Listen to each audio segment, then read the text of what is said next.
crash. This thing's really sensitive. But one of the reasons I love truck drivers is I do not like this controller. I say love truck drivers. One of the reasons I have respect for truck drivers, first thing was my real father, which long story short, I was adopted as a child when I never had a lot of contact with my real father, but I did know some things about him, and without going into whole stories of my life adventures, maybe we could do something else for that later. My real father was a truck driver, and I always thought that was cool. Man, look how sensitive that is. It'll make me jackknife. So, but he was a truck driver, and I always kind of wanted to be a truck driver. Just didn't work out. Really not my cup of tea. What, did I hit somebody? Oh crap, sorry. So I'm gonna have to fix this. This is, like I said, this is done by the controller. This is done by the keyboard. It's way too sensitive. What is going on? When I tested it earlier, it wasn't as sensitive. So I'm learning as we go. Alright, sorry. Everybody will be drunk before we deliver this. But without going into too many details, one of the job that my career has been my whole life is one of the things I partook of, and I am still in it, is law enforcement, which my subscriber base just dropped probably 10% because law enforcement is taking a hit right now. I've been in law enforcement for 30 years. So, but one of the jobs I had in law enforcement that I did for a long time was called drug interdiction. So I dropped some more subscribers, I'm sure, with that, for anybody that listens to this. Back in the 90s, I was on a drug interdiction team. We were very good, and I did that for 20 years. And guys, let me tell you, I never had any controversy through my years of service. So I know it's out there, but it was not from my team. Speeding, I better slow down. But to give you a little idea on why I have this respect for truck drivers, first thing is, man, truck drivers back in the day when CBs were a thing, and we all had CBs in our car, they would call a drunk driver in a heartbeat over the radio. So you could always count on them to tell you something. They'd also call you and let you know when there was a car broke down or a wreck somewhere, and you could go up there and you could handle it with it. You know, there was no cell phones back then like there are today. So you had those things and all. But one of the main things that truck drivers were always good about, and it's not all of them, there are some bad truck drivers out there like there are bad cops, but majority of them are good, was that they would stop and help you if they seen that things were getting out of control for you. And so one of the stories I have is to tell, and one of the reasons I have a world of respect for most truck drivers, and as I say most, there's always a bad apple out there everywhere, is that one day I was working the interstate and I was watching traffic northbound, and this car come by with a Louisiana tag. It was a Camaro, but his back window is busted out. Now, get an idea, it's about 10 o'clock in the morning, this car comes by, Louisiana tag, back window is missing. Now, there's no glass falling out of it as it comes by me or anything. I know everybody's probably asking, okay, what's odd about that? But doesn't everybody think that's a little odd?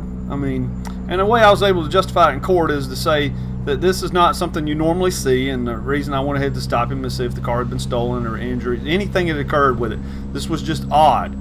It was a white male. He was mid-30s, scraggly looking. The car was in nice shape. So they didn't match, but that doesn't mean anything. How many times have you gone to Lowe's and you look like a guy that ain't had a bath in 2 days because you're out working in the yard? So I stopped the guy. I get him stopped. I start talking to him, and he's definitely giving me all the indicators I'm looking for. There's some type of criminal activity going on. And, for you guys that don't know what that means, is most of the time, a lot of times you didn't run into drugs. You run into other criminal activity or other crimes being committed, and that's what happened on this. Guy wouldn't make contact with me and wouldn't look at me. He kept looking straight ahead, was very evasive about if, I asked him about the car. Was it his car? Well, no, but he couldn't really tell me whose car it was. So the dispatch runs the car on the computer, and this is back before we had, we didn't have computers in our cars. And all of a sudden, dispatch keys up and says, hey, you need to get clear for traffic. Well, the guy that I had stopped had did a burglary in Louisiana and murdered this old couple. Oh, Lord, I gotta stop. Ooh, we're gonna have a wreck. All right. Like I said, the controller's mixed up, and I'm sorry. I will get that fixed. But I don't want to do it during this video. Ooh, we're gonna rear in this car. Woo! So the guy was wanted, or the car was wanted. The guy, they didn't know who the perpetrator was yet. It was the car that had been stolen during the burglary and taken during the murders. So, you know, I just am told that, hey, the car's been involved in a burglary in Louisiana, and the subjects that the car was stolen from were murdered. So now I don't know if the guy did it, the body parts are in the car, or what's going on. And you have to think, now my backup's probably 3 to 4 minutes away. As soon as everybody heard that, everybody's coming. And so this time the guys outside the car were talking, and he realizes something's up because he wants to leave. He's like, man, I want to get out of here. You ain't got a right to hold me. You can't continue to hold me here and all this. And for you guys, I always had a video camera in my car my whole career. So I'm not one to ever have been shy of videos. Well, as you could tell, he's going to try to leave, and I'm not going to let him leave. And so basically, the fight's on. We start fighting, and this guy, he's not a big guy or anything. He's about 5'7". I'm a 5'10" guy. I weighed about 200 pounds then. A little bit more now, about 220 now. I was in shape. I run. I stay in shape and do my thing. But we get to fighting, and we fall over a guardrail on the side of the interstate fighting. As we're over on the side of the guardrails, we've fallen over. He's in a position where he's kind of on my side, and he has grabbed my gun. Now, for anybody that knows anything about holsters, I had a level 3 holster. And the reason I did that was because in drug interdiction, a lot of times you were by yourself for a little bit before your backup got there. So he was not able to get it out. I was able to throw a couple punches, get him stunned. He gets back up, I get back up, and we fall back over the guardrail, and we start rolling around on the interstate. I didn't see this, but this truck driver has stopped. Somewhere in the middle of all this, this truck driver stopped. And like I said, I didn't see any of that. I was busy fighting. You try to be aware of your surroundings, but, you know, it is what it is. So we make this turn without killing somebody. Oh, God. But the truck driver has stopped. I'm on the ground fighting with this guy, and I hear, officer, look out. And as I look up, there's this Hispanic truck driver, probably in his mid-30s, maybe 40, and he comes running up with a pair of cowboy boots on, the flat kind, and kicks this guy square in the face while we're on the ground, and literally knocks the guy out. I mean, he's out cold.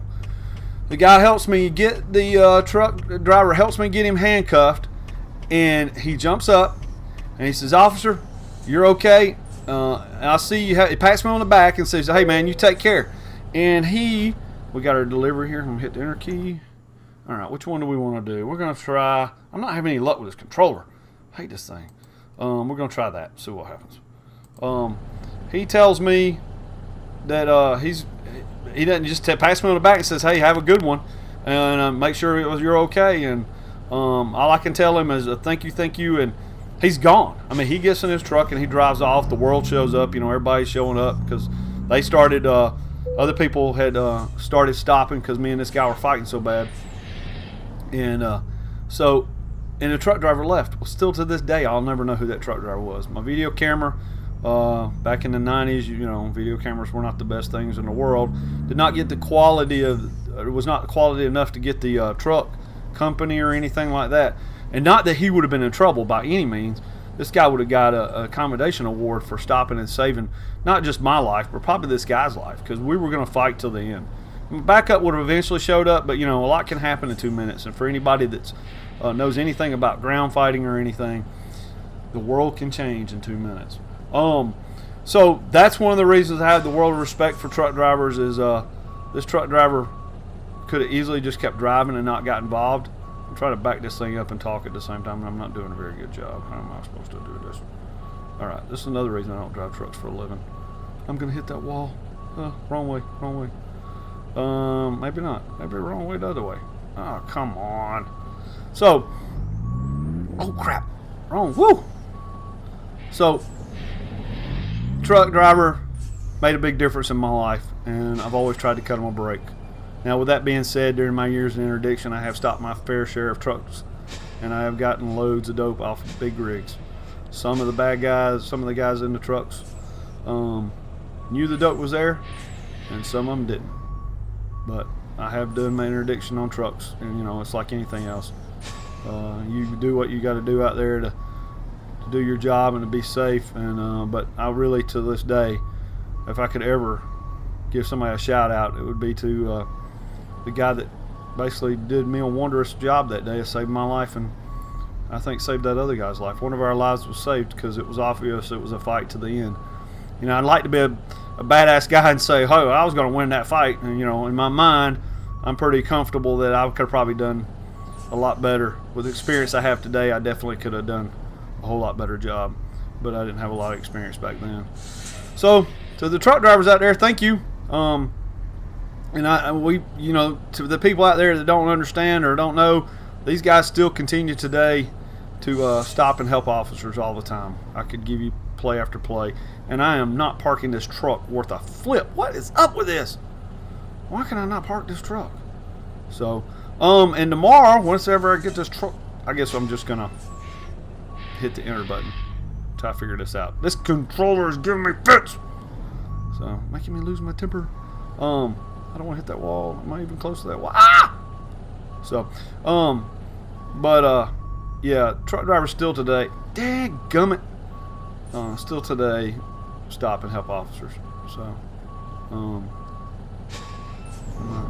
I guess I am crashed up against them. They still stop and help, and we really appreciate it, guys. You make a world of difference out here. And also remember, these truck drivers are the ones that get your stuff that you want at Walmart and all that. That stuff just doesn't appear. Okay? So, alright, I'm not going to be able to do this anymore because I'm getting so frustrated I want to kill it. And I know you guys are getting frustrated from watching it. But a shout out to all the truck drivers out there. Thank you for the job you do. Thank you for keeping us safe out on the interstates when we've needed you. And you guys have come in handy many, many times. I've had a lot of good conversations with truck drivers out there doing my job. They've always stopped and asked questions, and I'm always willing to give a shout out to them anytime. All right, everybody have a good night. Hope the first episode was good. Somebody send me some comments. What would you like the second episode to be about? If not, what I'm going to do is I'm going to tell you a cop story every time. I've got a ton of them. I got thousands of them. Some of them are good, some of them are bad. But we'll see what we can do, y'all. Let me know. But a shout out to the guys out there. And everybody, if you can, subscribe, like, dislike, up, down, you know what to do. As somebody said the other night in one of my other videos, it was like watching cancer grow. So if it is, well, don't subscribe. Just move on. But if you like it, let me know. Y'all have a good night.